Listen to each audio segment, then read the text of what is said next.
Welcome to Mind Your Small Business, a brand new podcast which makes starting or running a business easier. This week we're going to discuss something that every small business should be thinking about if they haven't done so already. It's all about getting online. I'm Gordon Rutherford from AXA, and this week I'm delighted to be joined by Louise Sturmey and Helinka Carr. Louise started Mendip Chocolate Chef, an artisan chocolate shop, in early 2020 when she was put in furlough from her food product development job. Helinka runs Unspoken Rosebud, a specialised lingerie brand for ladies that have a stoma or ostomy. She launched in February 2019. Good morning, Louise and Helinka. Good morning. Good morning. Thank you so much for joining us today. Let's get the ball rolling on this topic with some numbers to look at the size of the problem. In April 2020, Primark, the retail giant, announced that it had gone from turning over £650 million a month to making nothing at all as a result of the pandemic due to their lack of web presence, online shop or click and collect offering. And according to the ONS, in July 2021, online sales accounted for almost 27% of all retailing in the UK, a significant increase on pre-pandemic spending, which was at 19.9% in February 2020. So, obviously, it's transparent that an online offering is absolutely paramount for any business. So let me kick off with you, Louise. You started your business last year. How important did you feel an online presence was for you? Definitely, absolutely. When I started the business right in the middle of the pandemic, I only had an online presence. It was the only way. People weren't getting out, and so it was the only way really to reach out to people during the pandemic and reach out to my local community. And listen, that's totally understandable given the situation we were in at that time, and everyone was behind closed doors, I guess, and in front of screens. Helinka, what about when you started? Because you started a little bit earlier, before lockdown and pandemic. Did you have an online presence from day one? I did. Because of the lingerie being so specialised and so unique, I knew that I wouldn't find the people in my local area. So it was a case of the only way for me to be seen and heard was to get online. So I found a e-commerce platform and then just went out there. Okay, and listen, congratulations for that. And, just staying with you, Helinka, what do you find is the toughest thing about maintaining that web presence and making it work for you? It's the algorithms. You think you get it all sorted, you think you got it understood, and then they go change them and don't tell you. And it's like, right, okay, that's really useful. And I think because of what I do produce, it has different names in different countries, and it's getting to understand how they sort of use the word, and like I say, it's a very delicate subject as well. So yeah, it's been trying. So let's deal with the subject first. Can you explain a bit more about what the product is actually designed for, please? Yeah, it's if you don't know what a stoma or an ostomy is, it's where you've had surgery on your bowel, and because if the bowel's been damaged, part of your bowel comes out of your stomach, and then you have to wear an ostomy bag or a stoma bag. And with the best will in the world, they're not the most prettiest things to wear. They're medical at the end of the day. They're there for practicalities. And so what I have done is I've created bands that go across the tummy that will hide and mask the ostomy bag and stoma bag in silk and lace and beautiful patterns and materials, just to make it appealing again. Because lingerie should be lovely, not yuck. No, absolutely. And I mean, you mentioned previously that there was one other supplier who did that, but you feel that your offering is unique. What makes it so unique? Because I use natural materials. I mean, the medical model, it is needed, it is essential if you've got a hernia.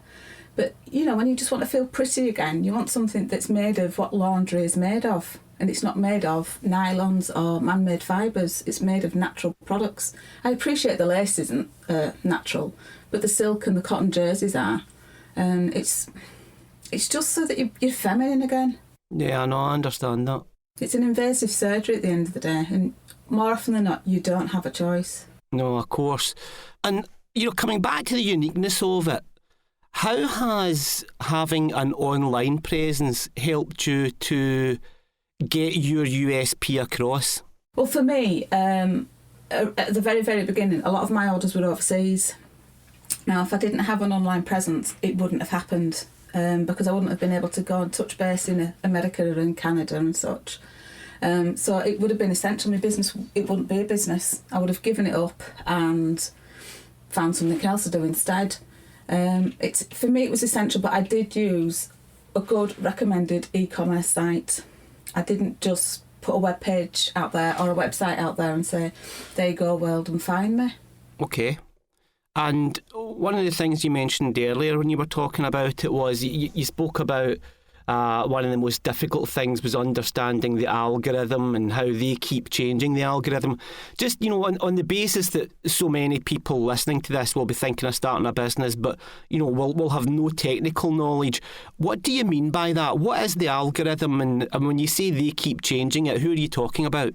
Predominantly Facebook and Instagram. Like you say, because they like to introduce new tools for you to use, and if you're not using them, then your post isn't getting seen as regularly by other people. It's not spread out there as much. But they don't always explain to you, this is what you need to be doing next. They just put it in there, and then all of a sudden you'll start seeing these new videos coming up, or new ways of presenting, and actually understanding that, particularly on Instagram, that with you've got a grid of 9, and you've got to have that looking more like a business rather than a personal one. And then you've got stories, you've got reams, and then you've got your live videos.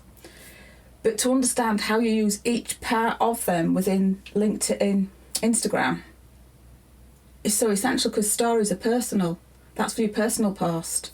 Your reels, that gets you up in the front, because that's a new tool that they've put in their platform. But they've not really said, you need to use this now because this will get you better viewings. They don't explain that. Okay, I'm with you. And turning now to you, Louise, I mean, Helinka has spoken a lot about what she finds toughest about doing the whole online thing. What about you? What do you find toughest about it?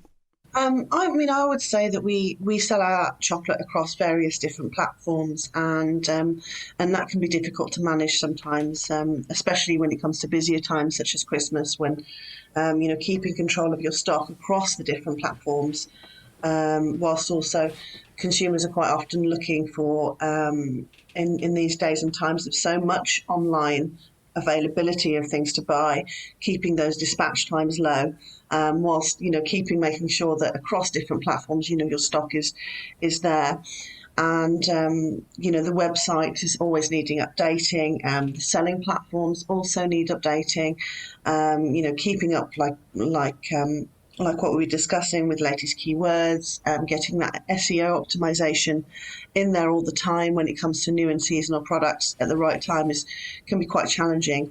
And in the world of chocolate, Christmas soon comes around here at the Mendip Chocolate Chef, and then we're constantly making sure that we're making new products to keep everyone, our loyal customers, and attract new customers as well. So that that involves a whole lot for a small business. Photography, where in the days before so much online presence was necessary, photography wasn't necessarily a big thing. But now it's a lot about the photos for social media as well as your website, making sure all those descriptions are there. And then keeping all those, the different seasons coming through, and that goes across the board, whether you're, a craft business or clothing, or even chocolate like we are. So that can be really challenging. And within your business, Louise, who does all of that stuff? Because that sounds like an 80-hour-a-week job. That's right. Yeah. I mean, my background is in food product development, so I was used to developing food products for retailers and out there in food service. And so fortunately for me, I had some experience of that, but for the most part, it's me and myself. So it can be challenging, and it's really about making sure that you're organised and trying to do it as early as possible. So, for example, Christmas, I'm literally at the moment finishing our Christmas lines, and we're still in summer. So, really, it can be difficult to do all of those things, and it's about the sort of small business, how that's shaped has changed over the years, and now it's a lot about, like, say, photography, getting everything online in a good time, and then, spreading all the word across social media. So it is a balance of lots of different jobs all in one person. Wow. And I mean, I'm kind of reminded of the discussion we had on planning and organising in a previous episode in this series, and the importance of that, because obviously planning and structuring and organising all of this is absolutely critical. But I mean, you mentioned you were in food product development. This sounds, the kind of stuff you're doing sounds really technical from an IT perspective. Were you a technical person? I mean, how easy would it be for someone with non-kind of PC, computer literate skills to come along and pick this kind of stuff up and just do it? Yeah, I mean, it's one of those things that, it's a learning curve for everybody. It doesn't matter whether you have lots of experience or very little. And if you look at, your competitors, whether those are other smaller businesses or very large businesses, and see how they do it, really. And the onus on photography, I mean, photography, for example, might have been quite technical back in the 90s with big cameras and lots of equipment, whereas now it's so much easier. You can pick up small light boxes, pop your products in there, take a photo with your phone, tap a few buttons to get your filters on. The good thing about the internet really is that actually help's available everywhere online, whether it's free online photography courses or whether it's just literally Googling, how to get the best photo out of, the particular model phone you have. And it's really about making sure that you help yourself, and even if you're a small business with very little knowledge, even website builders, they have lots of wizards where you can, and free courses as part of the course, where you can learn those things. And so, yes, it does take some computer skills, but as long as you have basic skills, you can get there yourself. You just have to keep going and stay determined. Okay, which is cool. And we've spoken about this thing about people who start up a small business having to be everything in that business. They have to be the finance director and the marketing director and the IT director and all that. And I think you've just reinforced that the need for somebody to do that. But also you've given great tips there around where people can source the right kind of help to do that. So in business, as in life, hindsight's a wonderful thing. Tell me, Helinka, what do you wish you had known before going online? It's knowing how to use the e-commerce platforms more effectively, knowing its little tweaks and its little curiosities it's got in there, making sure that you're following their policies and procedures so that then customers understand what you are providing, what your timescale for delivery is, and the costings for things. And on each e-commerce platform, that's different, and it's being aware that is there for you. Okay, thanks. And Louise, what do you wish you had known before putting your business online?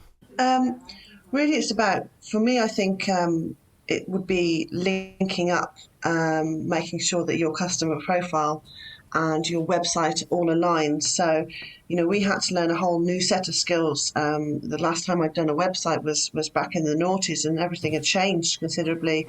Algorithms that we talked about, and the internet's just filled with so many websites. So we had to learn a new set of skills to build the website and really work on that SEO.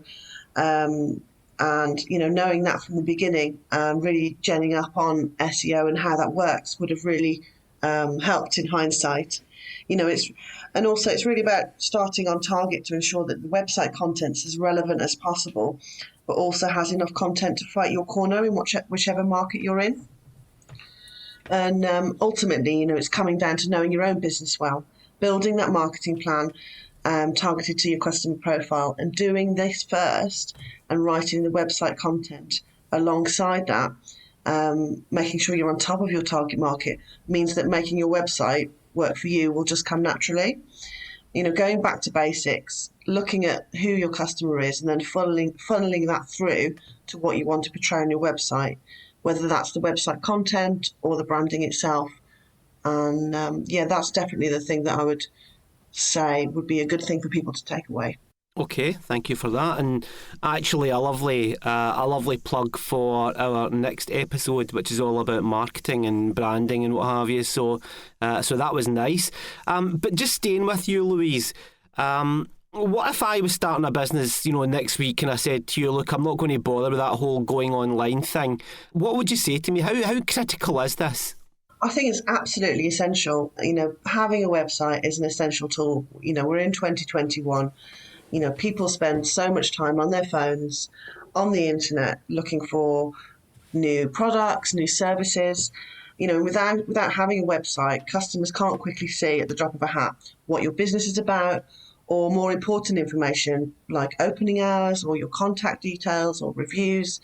And being online also gives your business some gravitas, ultimately making you look more professional.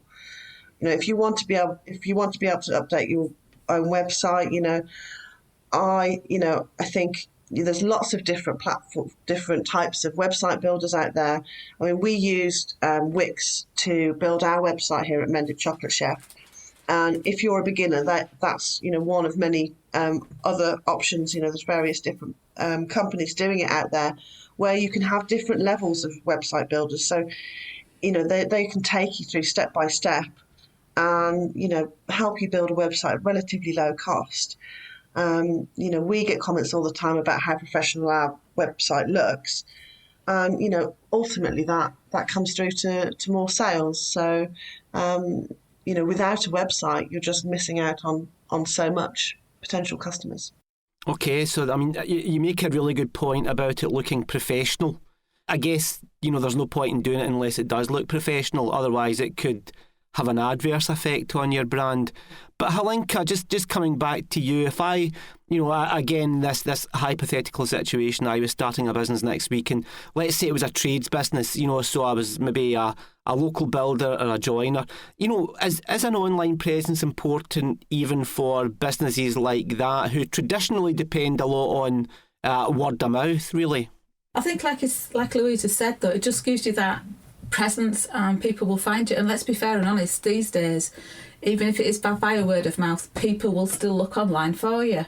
They will look to see who you're affiliated with, particularly with, like you say, with the builders and the joiners, because they want to know that you are affiliated with a recommended and well-respected company.